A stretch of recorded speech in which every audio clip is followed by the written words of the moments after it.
So we have today Dr. Ravindra from NIMHANS, National Institute for Mental Health and Neurosciences from Bangalore, a very famous central institute.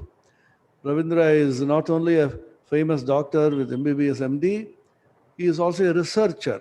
Unlike practicing doctors, he prefers to do more of research. He is closely associated with the Ramakrishna Math and Ramakrishna Mission. He has been with us for a very long time, and he was instrumental in having our university sign a memorandum of understanding MOU with the Center for Consciousness Studies, which NIMHANS recently started. So we are collaborating with him on consciousness. So today we have given him a very interesting topic: sleeping peacefully, the neurophysiological perspective. This is one thing which people are unable to do in the pandemic situation. People say we are unable to sleep properly and peacefully. So he is a sleep specialist, and he wakes up so many nights to research into sleep. So Dr. Ravindra.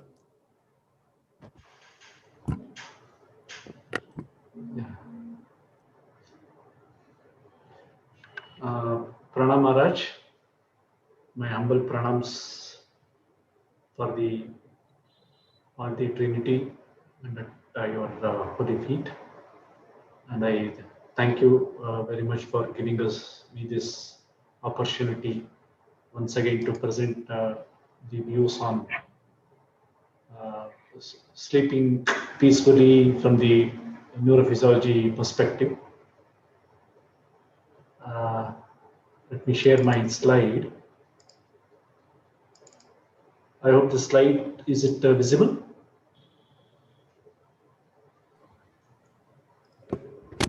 Yes, sir. Okay. So the greetings from the Center for Consciousness Studies of National Institute for Mental Health and Neurosciences.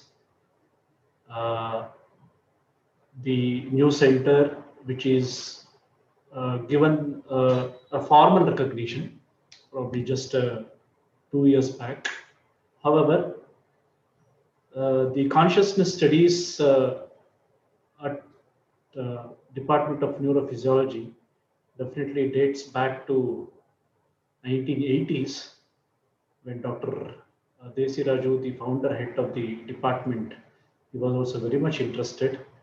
And also much more interesting is when I just look at the previous certain photographs and documents, I can see in one of the consciousness seminar, most revered from Raghunathanji Maharaj was also there at NIMHANS.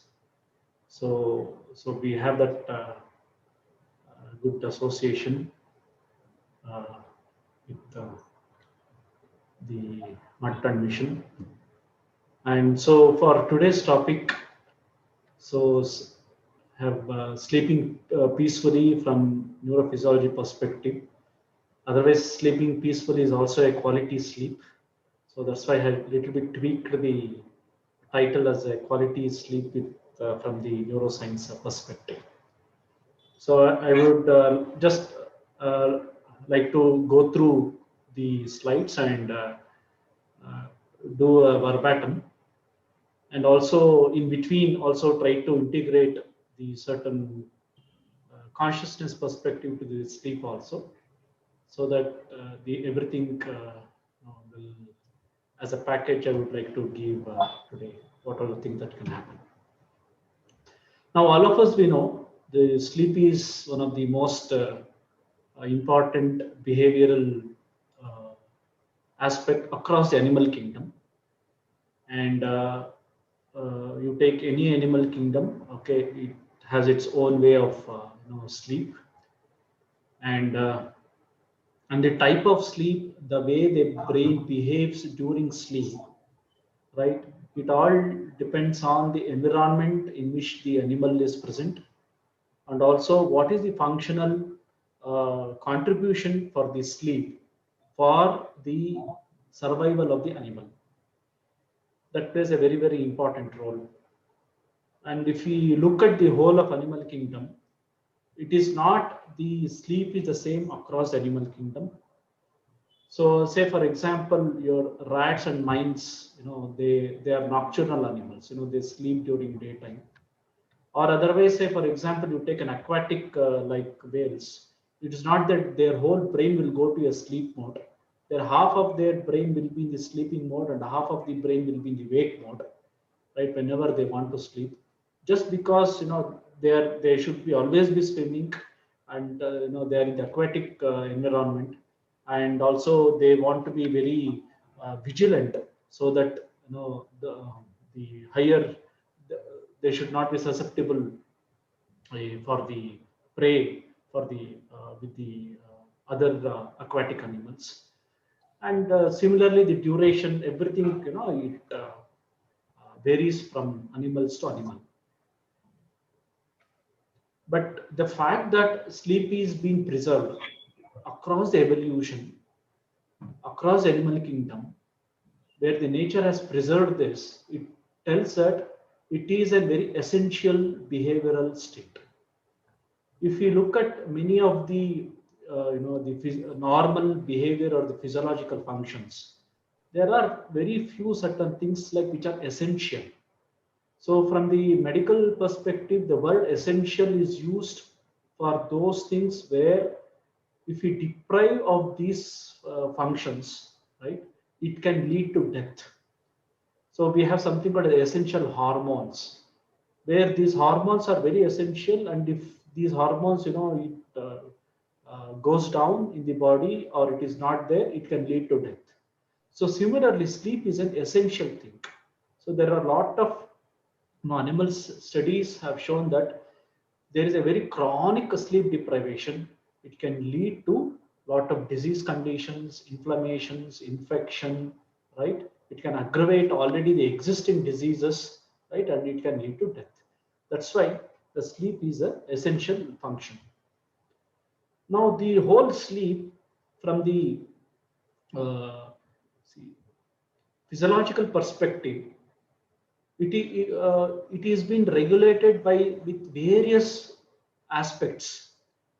We have a neural, of course, neural network plays an important role, hormones plays an important role, and the circadian timings. The circadian timings, money, it is around 24 hours, the cycle from sunrise to sunset, right? That plays an important role. And most important, our psychological aspects also plays an important role.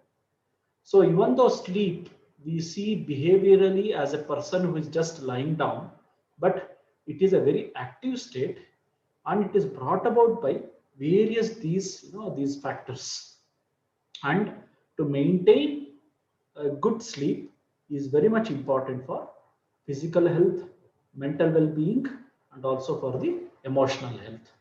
So we have seen from our experience, if you are sleep deprived, right, how tired we can feel, how irritable we can be, right, and lot of other behavioral manifestations of sleep deprivation is also very well seen. Now, if you look at the uh, uh, the normal structure of a human sleep, the graph that you can see over here, this tells about the normal structure of the human sleep, where the whole of this human sleep has divided into two broad categories. So one is called as NREM sleep, that is non-rapid eye movement sleep. The other is called as REM sleep, that is REM sleep, is rapid eye movement sleep. Now, say for example, if somebody goes to sleep, say at the bed, maybe at 10 o'clock, you just go and observe his eyes, maybe by 11:30 or 11:45, maybe after say one and a half years of hours of say going to sleep, you can see the horizontal movement, the saccades, right, of the person. So this phase is called as REM sleep, REM sleep. So these black bars that you are seeing in this particular graph is a representation of this REM sleep. And before the REM sleep, so we have this NREM sleep, is called as non-rapid eye movement sleep, where these rapid eye movement is not seen. It is called as non-rapid eye movement sleep.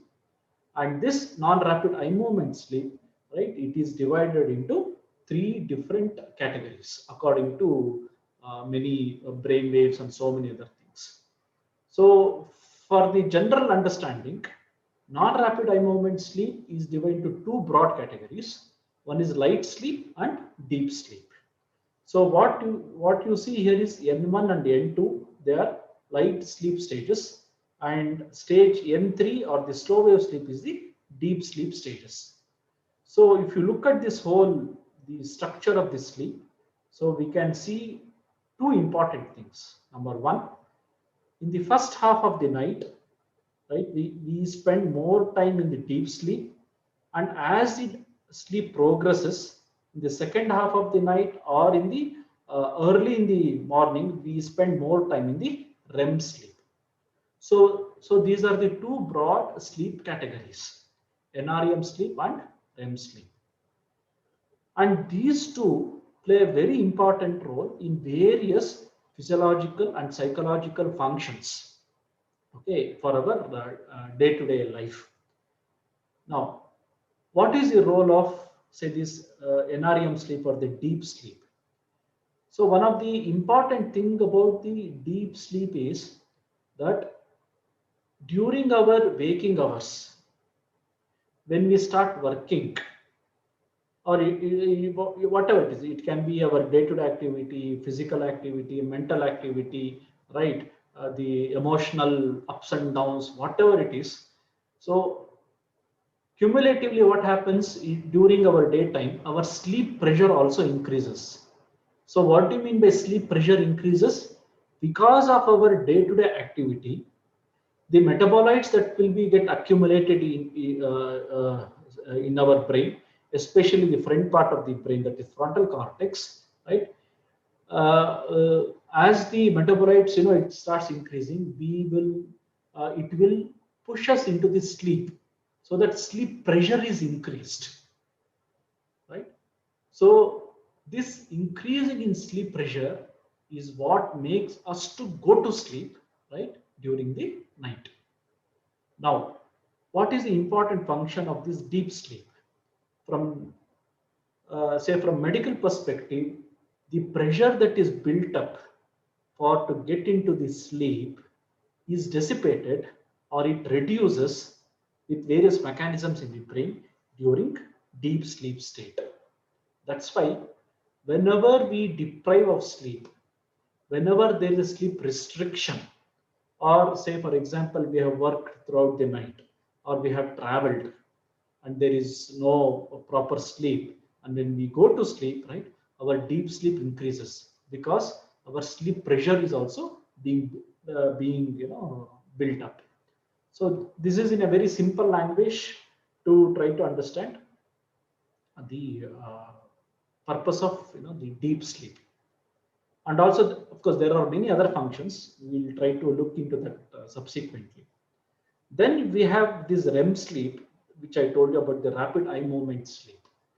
This rapid eye movement sleep is the phase of sleep where the dreaming happens, where the dream will be more of emotion in nature. So if you ask me, will there be a dream during NREM sleep? Yes, there are dreams in NREM sleep also, but the dreams during NREM sleep cannot be recollected for the various reasons that happens in the brain.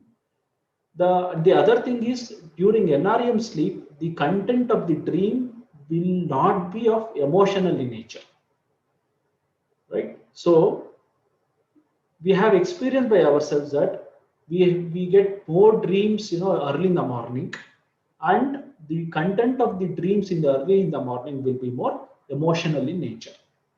So these dreams during REM sleep also plays a very vital role, right, for our health, for our brain health, and also for our emotional health. So these are the 2 important things, okay, that we have to remember. that in the first half of the night, we spend more time in deep sleep state. And as the night progresses, our REM sleep state will be more and more. And when we wake up early in the morning, we generally tend to wake up, right, either from the REM sleep or during light sleep stages. Now, the nature has given this wonderful mechanism so that in the early in the morning, right, when the signals from the nature comes, okay, now the sun is rising, right, now I have to get up by our circadian clock, right, having this REM sleep, it is preparing our the whole system for our next day activity. So REM sleep and the deep sleep plays a very, very important role. Why we need to understand this is because if at all, if there is any sleep disturbances, either, right, it should be either in NREM sleep and also in REM sleep, and the causes for the disturbances in these sleeps also will vary. So we'll try to look into that. So what are the general sleep facts? So generally, any adult, he needs around say 7 to 8 hours per day of the sleep, which is very much essential for our day-to-day optimal functioning and also to prevent daytime sleepiness. Now, so if you if the normal question comes is what should be the normal duration of sleep? So generally, even though we may say it is around 7 to 8 hours, but the concept is we should have enough sleep. Now, what do you mean by enough sleep? The duration of sleep will which is optimal enough for a person to perform his day-to-day activity and without having sleepiness during daytime. So for me, enough sleep maybe around say 7 to 8 hours. For somebody, enough sleep maybe around 6 hours or 5 hours. So it can vary from person to person. And why it can vary from person to person? So there are various factors, including genetic factors, whether their morningness, eveningness, right? There are so many other psychological and genetic factors which can influence the what should be the optimal amount of say the enough sleep that is needed for that particular person. So how much sleep a person needs, and a person has to determine by himself. Okay, if I sleep for 5 hours uninterrupted continuous sleep, I will be very active throughout the day, and during the daytime, right, the sleepiness will not intrude into my wake activity, right? Or somebody can get 8 hours. In either case, too less amount of sleep or too more amount of sleep, right? Less means say less than 3 to 4 hours. More means more than say 8 to 9 hours or 10 hours. This is like people who always tend to sleep like a loggerhead. Both are very, very detrimental to health and well-being. Sometimes there can be poor sleep. So poor sleep is known to be very risk factor for various disease conditions, starting from metabolic syndromes to diabetes to hypertension, immune dysfunction, obesity. You take any medical conditions, okay, there will be a sleep restrictions, or there can be impaired cognitive functions also, right? With disturbed mood, no memory, working memory will come, will reduce, there will be reduced concentration. So it has both physical, psychological impact. So will be there on because of poor sleep. So in one of our recent work, so we have shown that who are the people who becomes more susceptible, especially for the COVID infection, right? In our sample survey, so we have shown that, right, the people who are suffering from dysomnia or the disturbed sleep, they are more susceptible, right, even to get into COVID-19 pandemic infection also compared to other people who have a very good sleep. So that's why the sleep plays a very, very important role, right, in this area. I mean, in this scenario where we are facing the COVID-19, the pandemic, and we'll try to understand why this is, very, very important.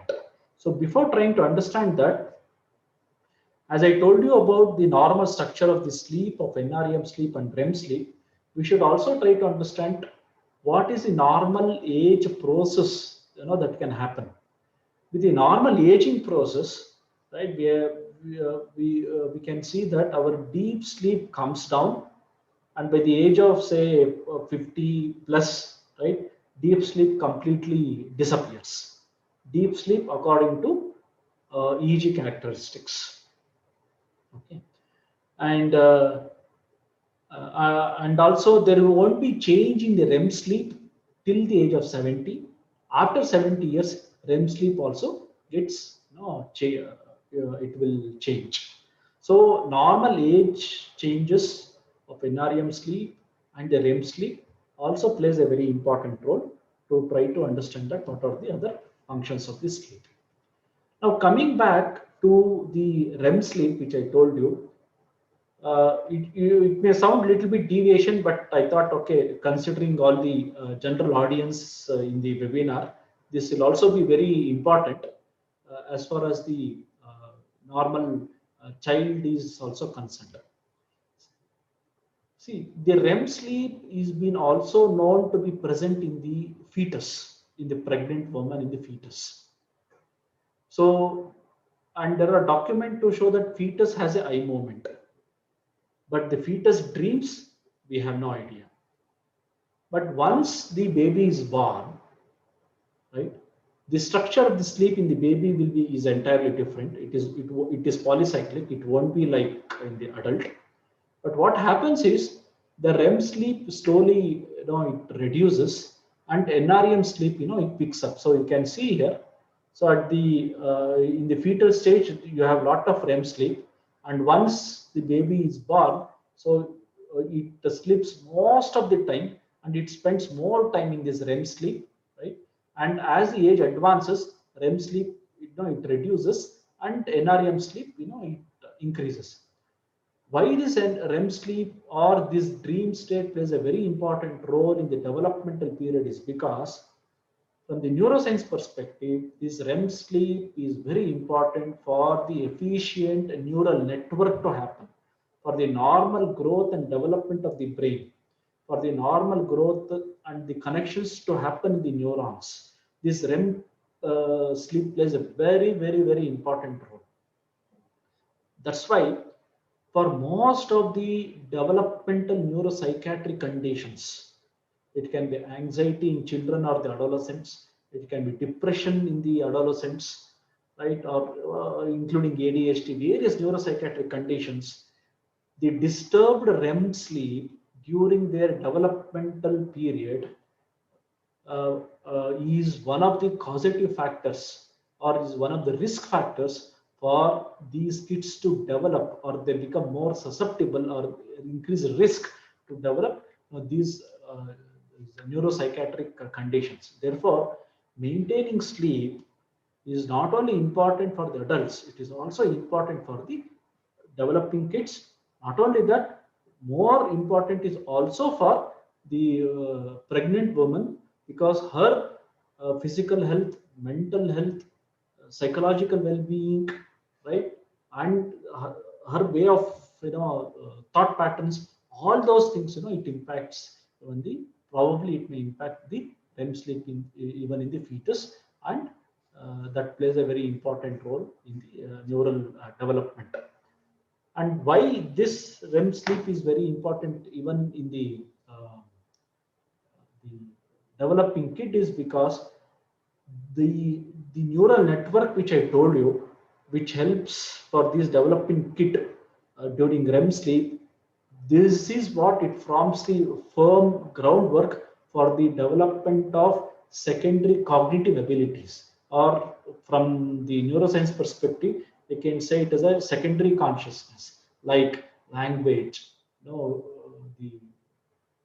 the working memory, language, all those things, other higher cognitive capabilities. It all depends on the REM sleep during fetus and also the first couple of years after birth of the baby. So this is to say that sleep, plays a very, very important role. The other component of the sleep is also is that, so during sleep is like an investment for some expenditure to that happen during wake. So this is a theory which is called as energy allocation, theory. As I earlier told, that various factors, including hormones, neural, psychological, plays an important role during sleep. So during sleep, especially hormones like growth hormone, prolactin, LH, so many things plays a very important role. These hormones, which plays an important role in growth, maintenance, repair, immune mechanism, reorganization of the brain, and all those things. So the whole remodeling of our whole system, it happens during sleep.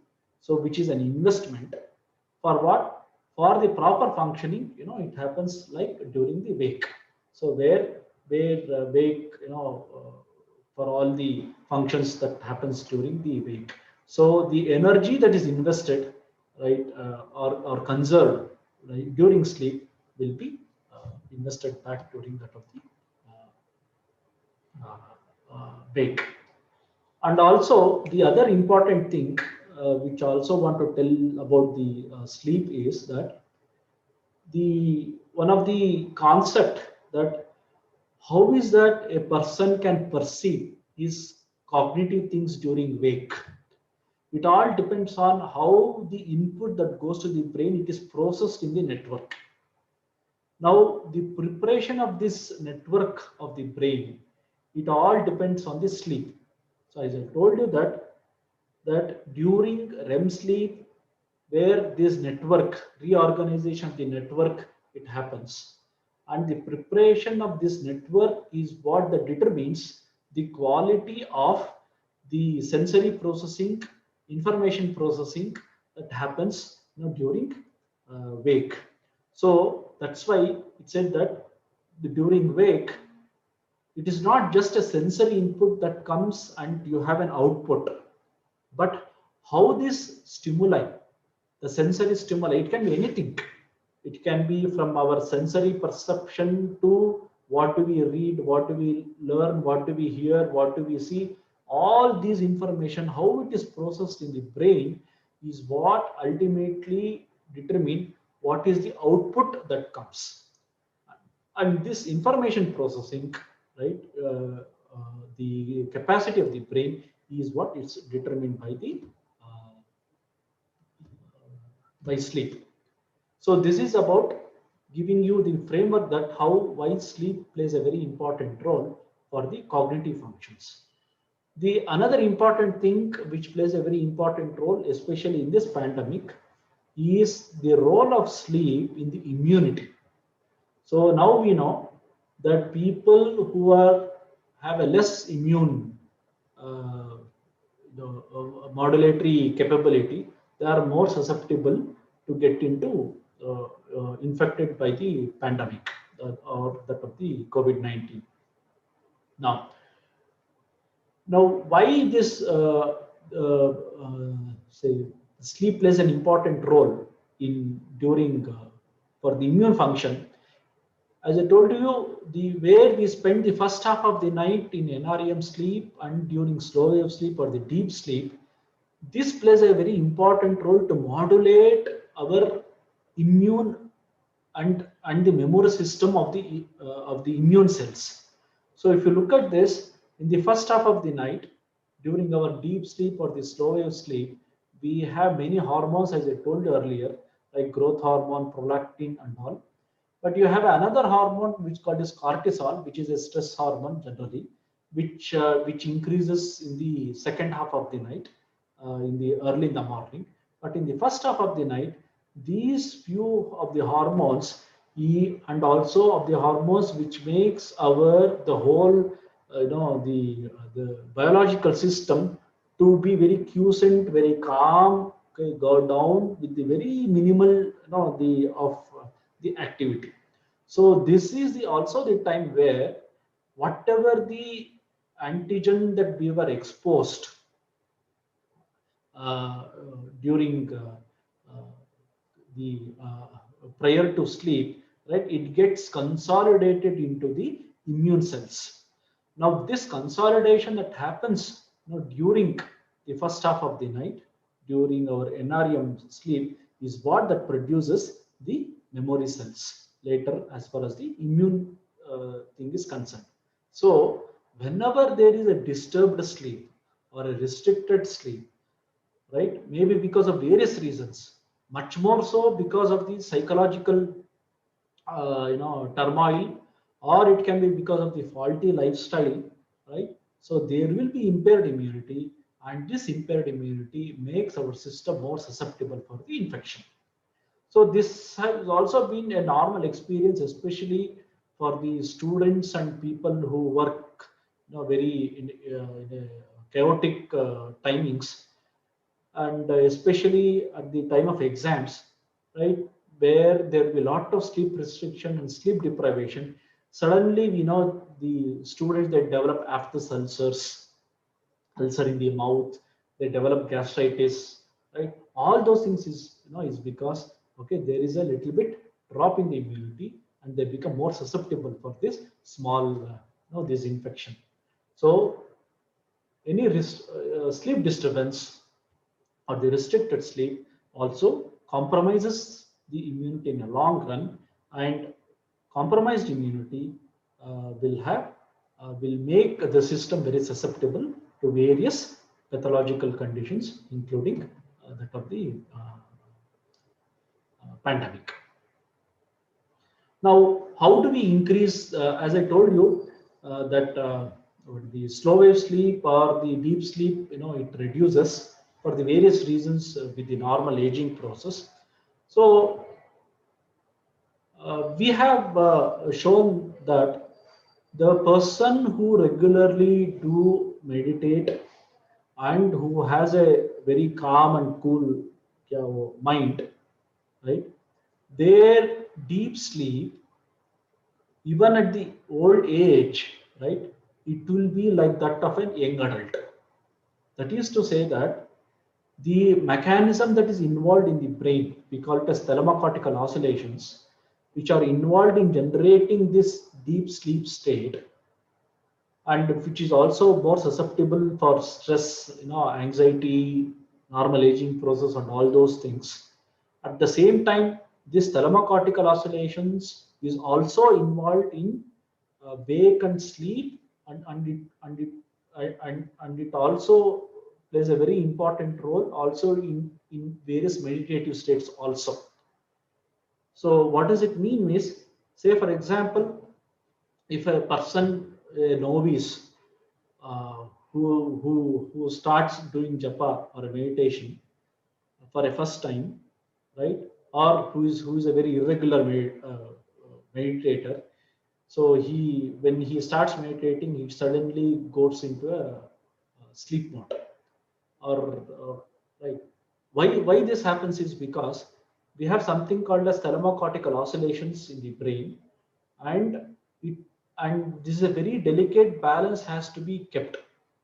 So when a person starts meditating, because he cannot keep the delicate balance, suddenly this this thalamocortical oscillations drift into a sleep mode, and persons, okay, he will feel drowsy, sleepy while meditating.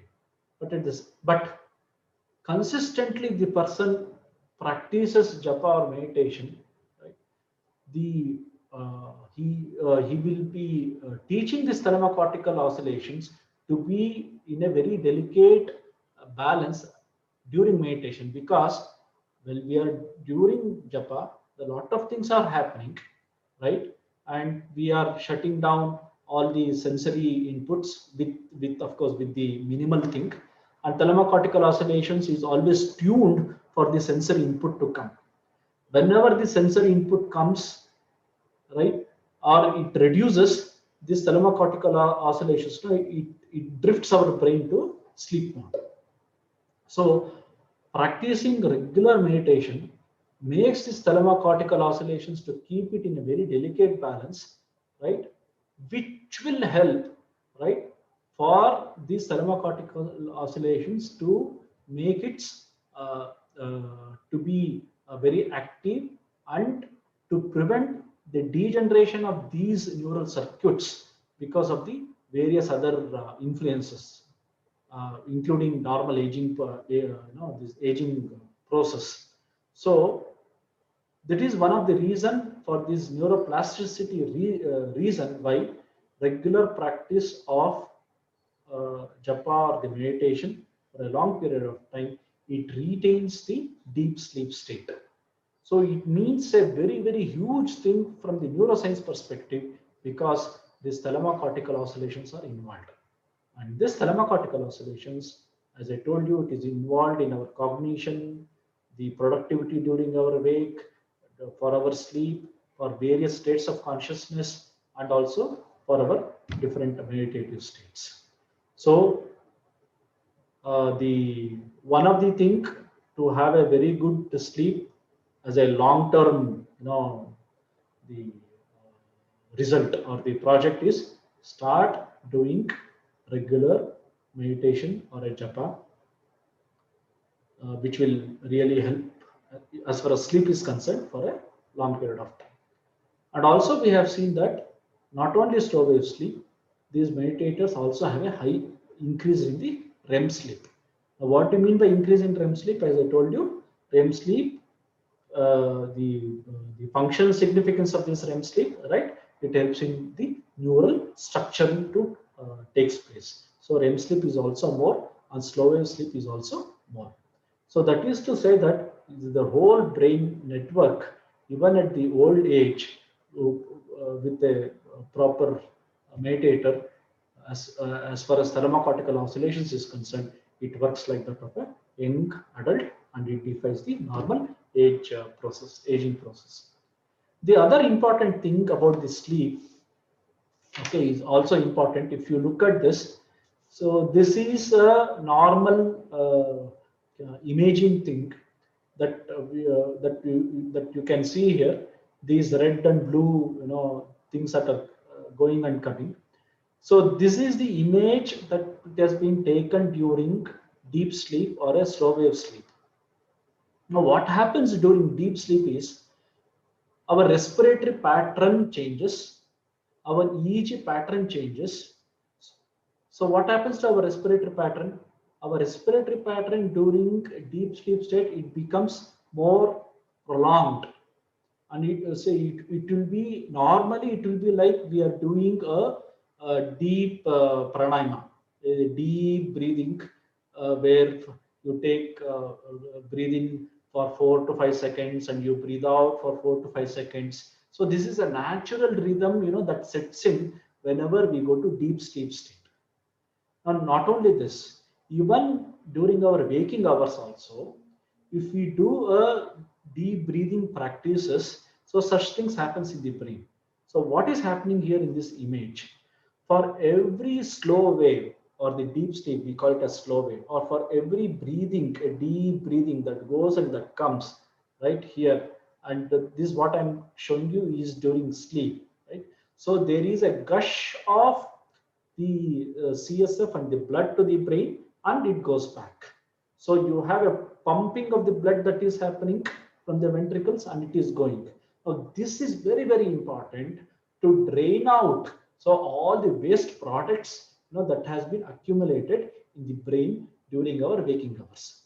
So this is very important.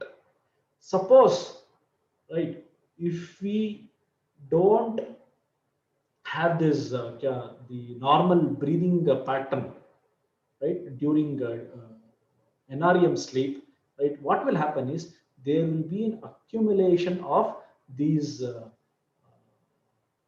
proteins in the brain, which for a long period, for years together, so it can lead to memory impairment, dementia, so many other things. So, but how it can happen even during, say, for us? Say, for example, somebody has a complaint of that is obstructive sleep apnea, that is the snoring things. So people who snore, okay, it doesn't mean that they are having a good sleep. There is a general dictum, they say people who are snoring, they have a very good sleep. No, people who are snoring, and if the snoring is disturbing the person, how we can know that snoring disturbs the person? There should be a complaint that that a person snores, either for any of the family members or whoever it is, right? And the person has a history of snoring, and he feels very sleepy during the daytime. Number one. Number two, the person who is not aware of his own snoring, but his snoring is disturbing the other person, right, in the house. So if these complaints are there, right, then it's not a good sign, right? The person has to consult so that his snoring will come down. So what is the important thing for the cause for the snoring is two important things. Number one is the excess accumulation of fat, either in the abdomen or in the neck. So, or if a person is very short, has a short neck, or he has any other thing like hypothyroid or any other conditions, I don't go into those details. But at this point of time, it is enough to understand if a person has a very belly, he has a lot of accumulation of fat on the around the neck, and he has a very recurrent ENT issues with snoring, recurrent sinusitis, right? All those things. A person is more susceptible to get into snoring, and he has to consult if he has a ENT issues. But if it is fat accumulation, so he has to undergo a lot of the physical activity, physical exercise, dietary modifications, so that his fat will come down. So this is one aspect. The other aspect is, even with this pandemic, with this particular background, during our daytime, whatever and wherever we are working, once in say in every 1 hour or 1.5 hours, we'll take a break, right? 5 minutes of deep breathing. So either it can be Sukha Pranayama in both the nostrils, or it can be Nadi Shodhana Pranayama, right? 5 minutes, it really brings about a lot of rejuvenation, because these deep breathing practice or pranayama practice, deep breathing, I'm focusing only on the deep breathing, it will have a very, very positive beneficial effect on his lungs and also on the cardiac. And more important, this for every deep breathing, which as this imaging is showing, so there will be extra gush of this the CSF flux. We call it a CSF flux that happens in the brain, and it will drain the metabolites that are accumulated. So this could be one of the reason why this deep breathing practices, right? Immediately after deep breathing practice, we feel a little bit very calm and refreshed. So for quite and often during our waking time, for every 1.5 hours, if we can really practice deep breathing practice or Om chanting, so that will really help in the drainage of these accumulated waste products in the thing, and it also brings about the calmness of the mind. It also helps in regulating our thoughts, and also for our emotions. Now this cumulatively, right, during the night time, so we can have a very good sleep also.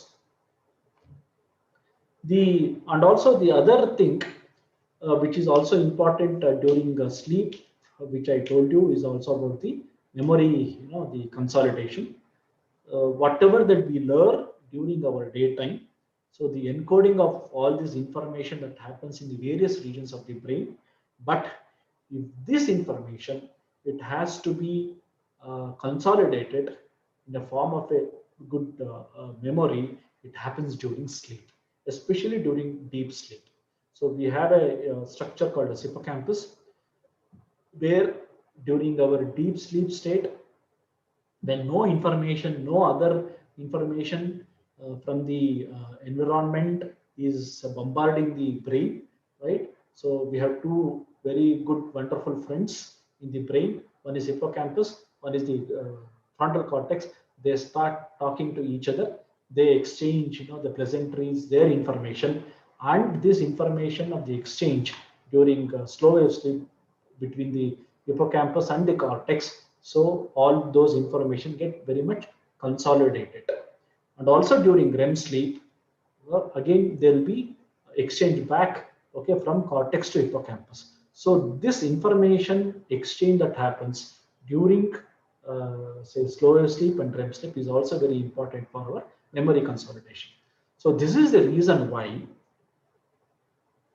it has been in our cultural practice also that to have a good thoughts before going to sleep, and also to specifically to focus on certain aspects which probably will find it very difficult for us to learn during our the daytime. Some concept which I'm really not understanding, right?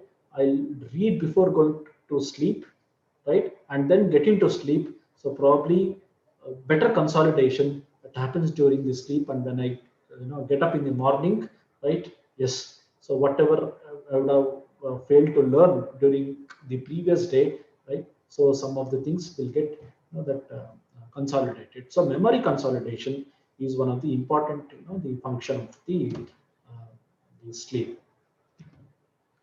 Now, and also the other important things will go to sleep is also that our activity of our heart is also plays an important role in getting a good sleep.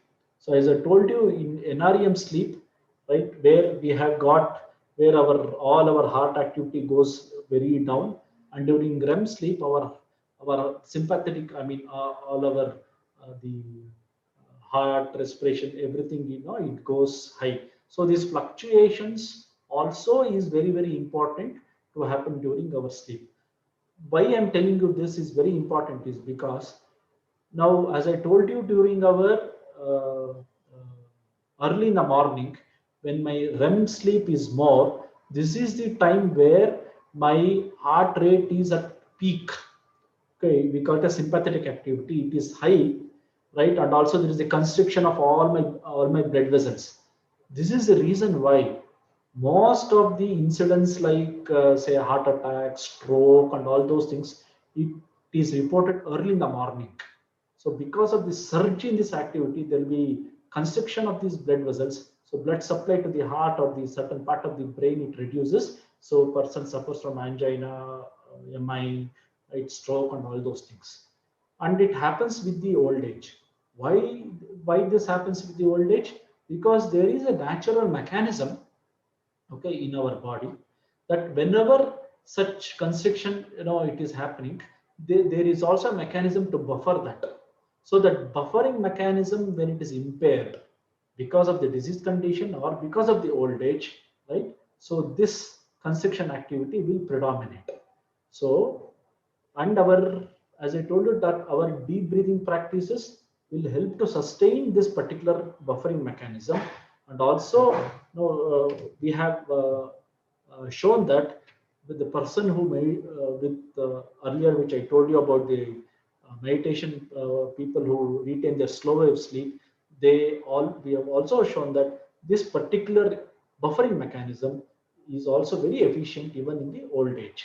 So as far as the sleep is concerned, right, so this buffering of the increased cardiac activity is also very important, where it prevents for the various cardiac and the neurological conditions.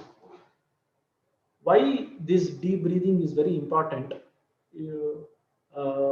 which I told you, of course, exercise also is very, very physical activities is also known to be very important. But most important is if you go for the deep breathing practice, two important things happens. My cortisol will reduce and my melatonin will increase. What is this cortisol? As I told you, it's a stress hormone. When my cortisol is reduced, right? All my antioxidants, means these are the enzymes which are capable to fight the wear and tear mechanism that is happening, right? And also my melatonin is increases. Why that melatonin is important? You take anything that is good, right? Melatonin plays a very important role. So why we feel very sleepy in the night? Because there is surge of melatonin, and melatonin is a hypnotic, right? And we get very sleepy. That's why you shut off the light, right? So melatonin will start releasing, and melatonin will induce sleep. Melatonin is an anti-aging. It is anti-stress. You take any good thing, physiologically and also psychologically, melatonin plays a very important role. So a simple deep breathing, right? It reduces the stress, so the cortisol is reduced, and more important, right? It also increases the melatonin.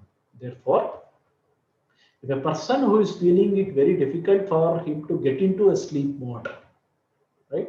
The first thing, okay, that can be practiced even before going to sleep is a very simple deep breathing, pranayama of the diaphragmatic breathing. It really plays a very important role to get into the sleep mode. And also, I'll skip some of the things. So, and probably I'll try to explain certain other things which needs to be practiced uh, to get a good sleep. So we call it as a sleep hygiene.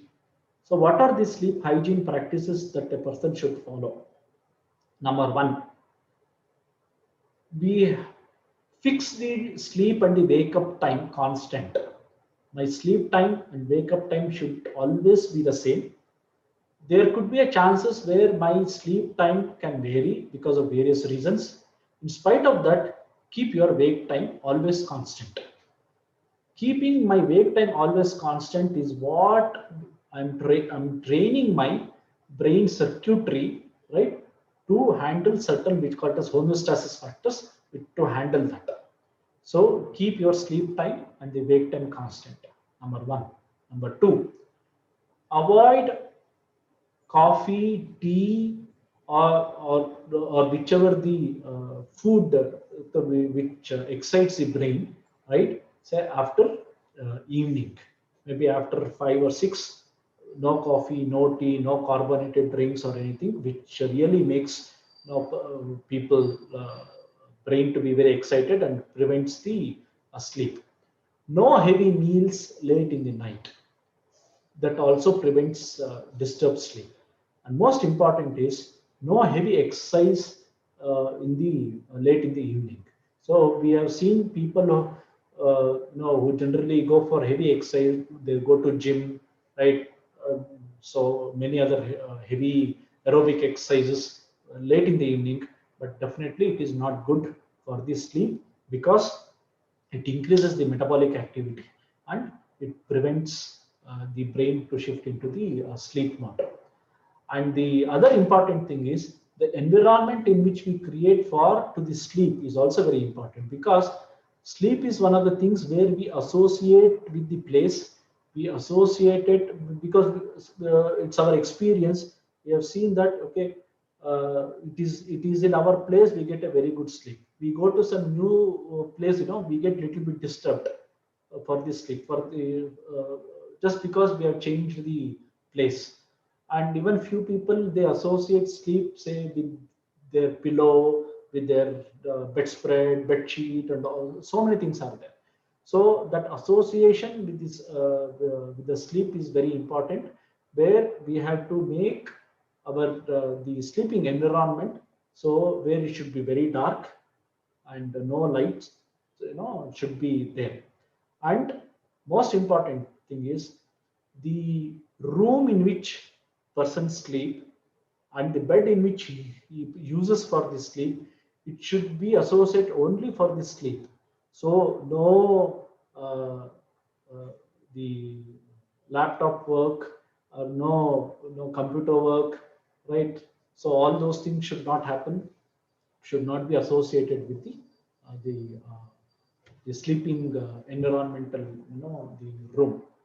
And all our day activities, it can be, the highly demanding task or whatever it is, we have to stop at least half an hour before our bedtime. So what is it we have to do within, after we stopping that, and half an hour before going to bed? Number one, wash the your hands and feet, especially with the warm water. Why we have to wash? Very simple. I didn't show that particular slide. We have to understand that my sleep is also associated with where my core body temperature goes down. So whenever my core body temperature goes down, I'll go into a sleep mode. There's a reason why there will be a drowsiness even in the afternoon, whether you had a good food or you don't have a good food, or you had a very good curd rice, irrespective of the whatever the lunch that we have. So there will be a momentary that we will become very drowsy even in the afternoon. Its simple reason is because our circadian system, our core body temperature, it dips in the noon and we feel very sleepy, right? So similarly, so there should be a dip in the temperature of the core body, which happens after the sunset, and we feel go into sleep. So, and there are many ways in which sometimes this core body temperature may not come down. If we are very angry, we are very stressed, negative mood, so all those things, it increases my BMR, and my core body temperature also can increase, which will disturb the sleep. So before going to sleep, okay, wash the hands and feet with the warm water, because washing the extremities with this warm water, there will be dilatation of blood vessels, heat is dissipated, and there will be dip in the core body temperature, and they go into sleep. This is generally recommended for all the old age, especially with the aging people, because their temperature regulatory mechanism, because of aging process, it will be a little bit hampered. So generally we recommend, even if they can take a very warm head shower before going to sleep, it will be very good. And other two important thing is consumption of a warm milk and a banana is very which will also facilitate sleep, because the banana has and the milk, so it has a tryptophan and serotonin, so which are the primary amino acids which are important for the sleep regulatory substances to be generated in the brain, and it can it can induce the sleep. So these we call it as the sleep hygiene, and it has to be practiced. And as far as the young people are concerned, right, so we have to understand that how does this brain recognizes whether it is dark or night or whatever. Apart from circadian clock, most important thing which stimulates my brain is the light. So it can be Amavasya, midnight at 12 or 1 o'clock, right? But if I'm working in a high lit room, so still my brain says, okay, light is coming, it's a day, right? Or it can be a summer mid afternoon, but I close my room with lights off. I'll shut my windows, screens, and everything. I make it dark, right? So within no time, 10-15 minutes, I'll feel very drowsy, right? Because light is not going inside, and my brain thinks, okay, now light is not coming. Okay, let me start secreting, say, hypnogens like melatonin and whatever I'll get into sleep. So the very bad practice that all most of the youngsters, old time, now irrespective of age, is our important, what the most important component is our mobile. So room can be very dark, we are sleeping, but still we are on say WhatsApp, Facebook, so along with my mobile. So the high intensity light that bangs on my eyes, it goes to brain, and brain will switch on to the wake mode. So that's the reason why no electronic gadgets, no mobile, all those things, we have to keep it aside, right? And then go to sleep. And please don't keep charging of your mobile in your bedroom. Put it in the living room. So, and the other important things also, we have to consider while during the sleep is, suppose we go to bed, right? We don't get sleep, right? For the various reasons. So we should not think too much about that. Okay, just wake up, right? Have a walk, right? And again, you can go back to sleep. Or the other important thing is, okay, you can listen to a very music, whichever the soft music which you like, and that can also induce the sleep. Or you know, simple reading, neutral, simple reading can also induce the sleep. So these are some of the very important tips, for which sleep plays a that where we can really induce, sleep with the sleep hygiene. So especially in this area of this the pandemic. So that's why sleep plays a very important role. So apart from these things, I would also like to share some of the other things about the sleep as such. Now, there are emerging evidences which also tells that the learning new things can happen during sleep.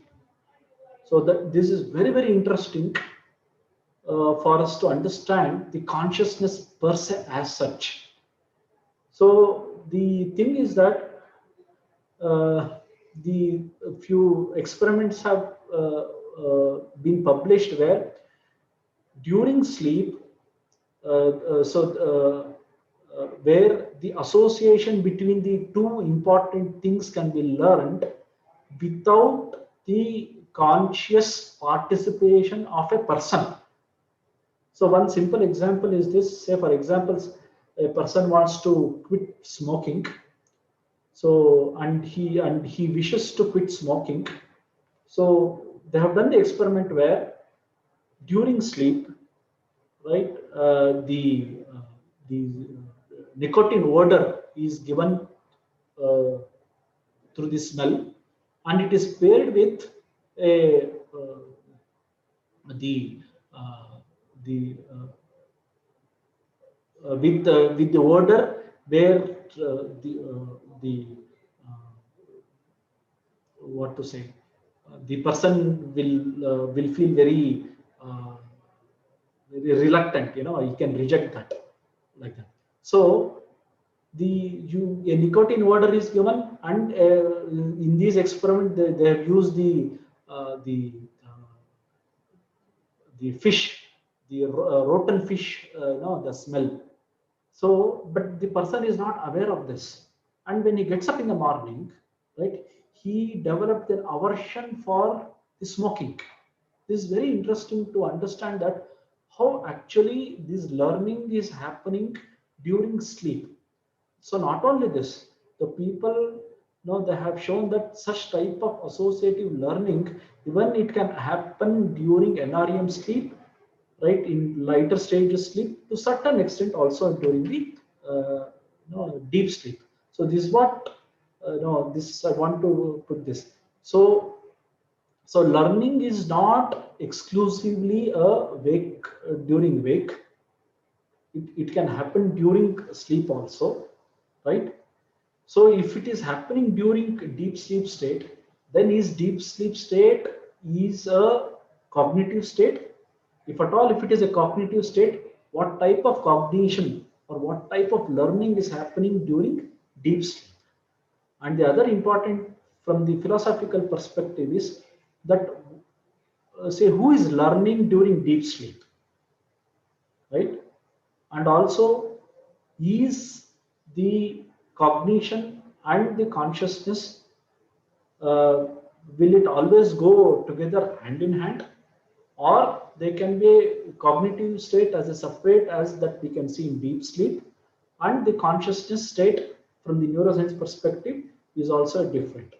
So for example, there are, now we say, the attention and consciousness. So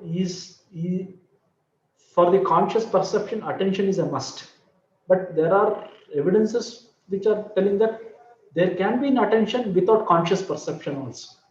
So in the brain, the attention is a separate process. The conscious perception is also a separate process. So all these process, that is happening during the brain, where it behaves in a very unique way, in especially with the deep sleep state. Therefore, in our consciousness study center, so we have start giving more emphasis to study deep sleep state, especially the phenomenology of deep sleep, the physiology of deep sleep, how actually this happens during deep sleep. So which is one of the behavioral state where we can really try to understand the model to study the consciousness. So this is one, the try to understand, to bridge the neuroscience perspective, the two types of, where neuroscience describes about the consciousness: access and phenomenal consciousness. What is access consciousness is the content of the whatever that we have learned, which is accessible consciously for us, where I can store in the memory, I can reproduce. So all those things is access consciousness. And the phenomenal consciousness is what actually I can experience. So I have something to experience. The same experience is what I can also reproduce it. So the bridge between these two is qualia, is the concept of the self or the I. So if it is there, that is the bridge where this experience is there, and we can also reproduce. So our sleep, or the, especially it can be REM sleep or the deep sleep state. So it can be one of the wonderful, say, uh, normal model where we can really study of, all these things. So these are some of the, say, philosophical perspective of the sleep, which I've just noted down. But however, for the topic for today specifically, which tells about how is that we need to have a very good quality sleep, told, given you certain uh, insights and inputs, that how is that actually we can have a very good quality sleep. So by keeping the time constant, managing our stress by deep breathing, right, and also timing, sleeping environment, some certain restrictions for the what we eat and drink, right, in the after evening hours. And most important, I think I should tell here, considering the normal people who are, it will be some information. Alcohol is not good to sleep. If you find somebody, your friends or somebody who tells that alcohol is good for sleep, alcohol is not at all good for sleep, right? Alcohol is an hypnotic; it can induce a sleep-like state, but any type of alcohol, it has a very high the how very fast half life. It will be excreted very fast. Once the concentration of alcohol, it comes down in the body, again suddenly brain goes to the wake mode, and after that you won't get the sleep at all. So if you can see that people who consume alcohol, who go to sleep, they will sleep for 2 to 3 hours until the alcohol is present in the brain. And once the alcohol is drained out, right, through the excretion, so they don't get the sleep at all. So alcohol, nicotine, right, all those things is not at all good for sleep. So this is just what just I wanted to share, combining the both the science of sleep and the general tips of having good sleep, and maybe a little bit of our approach to understand consciousness in the consciousness study center, what we are planning. So in this aspect, of course, we have a lot of discussion with Maharaj and everybody. Hope for long-term thing that we can do many things. Pranam Maharaj, thank you.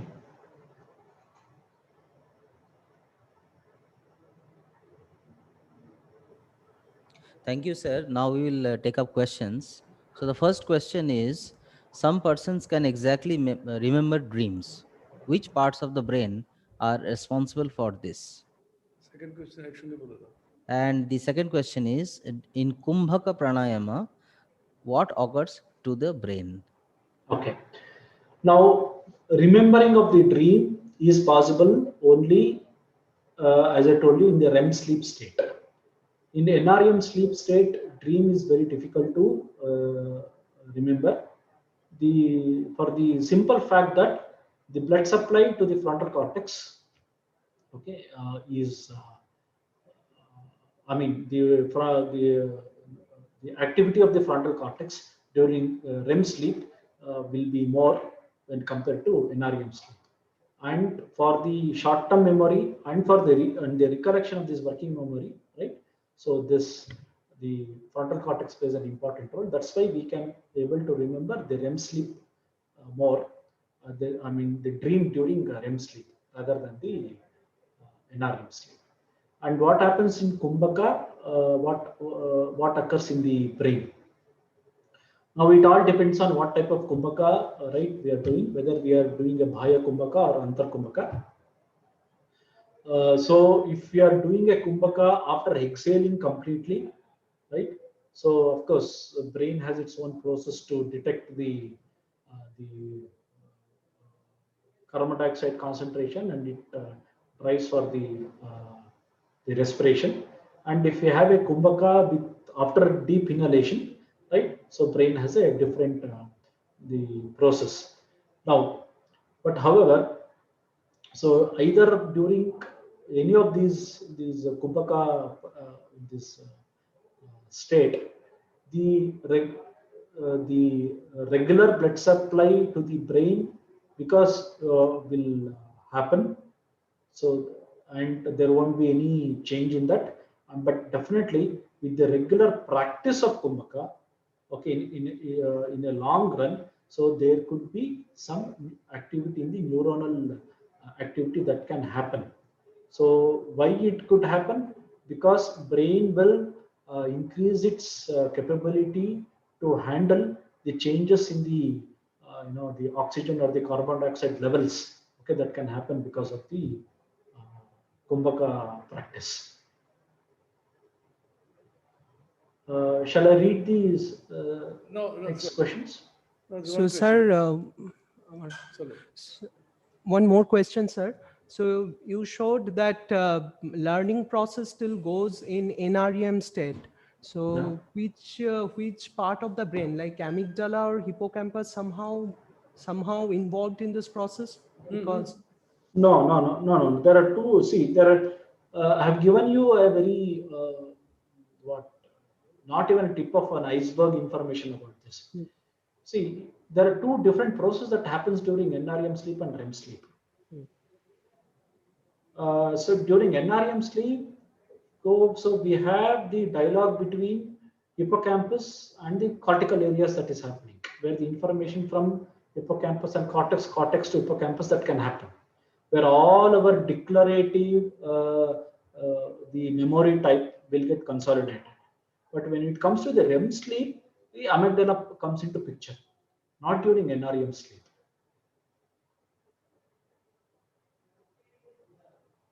So for the consolidation of the content which they are of more emotional in nature during REM sleep, this amygdala and its connection with various other parts of the brain will come into picture. But however, for the memory consolidation, generally it is focused on NREM sleep, that is during the slow wave sleep, where the dialogue between hippocampus and the cortical areas.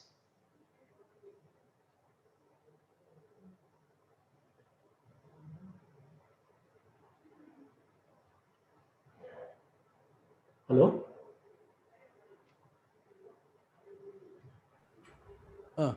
So Ravindra, Dr. Ravindra, thank you so much.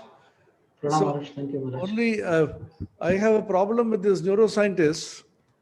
They say RAM, RAM and NRM and all that. So it's putting the cart before the horse. How do you know that person has a dream at that time? You say dream happens at this time, etc. See, NRM is measured externally. Yeah. And how do you know that the person had a dream at that time? Because he doesn't come and tell you that. So Now, it's only a kind of so it's a dream state which you say he had a dream at that time from the NRM. How do you know NRM? From external measurement. When you do external measurement, the subject doesn't come in, now I am dreaming, please see me. Do the NRM test. It doesn't say that. No, there are two things, Maharaj. one of the protocol is that, okay, you wake up the person in every sleep stage and get his report. That report can be false also. That is there is a way to handle it. That number one. Number two, we have something now called as the state called as lucid dreaming. Now these lucid dreamers are the people who are aware of the dream during dream state. Now, so there is an experimental protocol with certain things to give the online information that whenever they're dreaming, now so they can give us the signal. Okay, this now I'm dreaming. Now that, No, just a minute. How that signal is given? That is very interesting. The interesting is that an instruction is given to the person that, okay, when you are dreaming, right, you move your eye up and down. Generally, eyes are moved laterally during REM sleep. If the person is dreaming and is aware of the dreaming, right, he will move his eye up and down. So when he moves eyes on the up and down, right, then he's woken up and he gives his account. This is the way actually that appears to be absolutely unscientific. So that person is sleeping and he is dreaming. Yes. And you say he's aware he's dreaming and then he moves this way, that way. This Yes, looks Maharaj. very funny and then highly unreliable. Maharaj, no, this lucid dreaming is even it is done for the therapeutic purpose.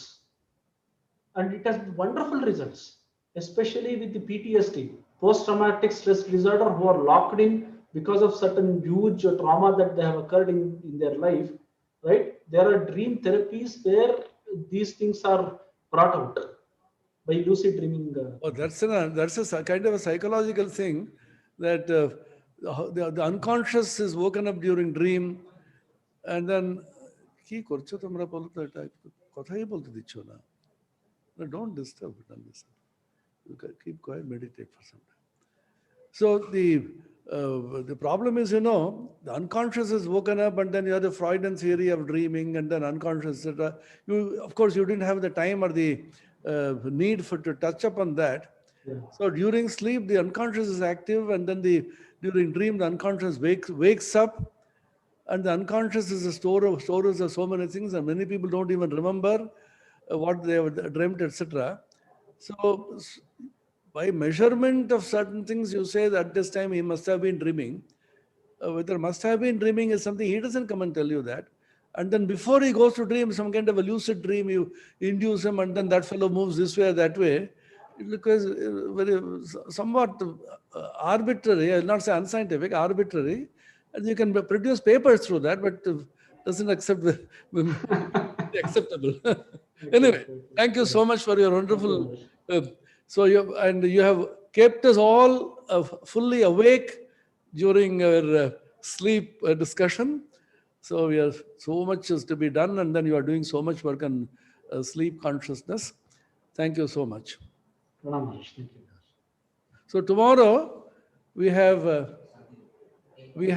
pain management. One doctor, Shantiranjan Dasgupta, he is a medical doctor, and he is a sports medicine man. Okay. So injury, the sports people always get some kind of an injury, and then he specializes in pain management, Okay. and he'll speak on pain management and yoga. Oh. So one way of applying yoga is you imagine you have no pain.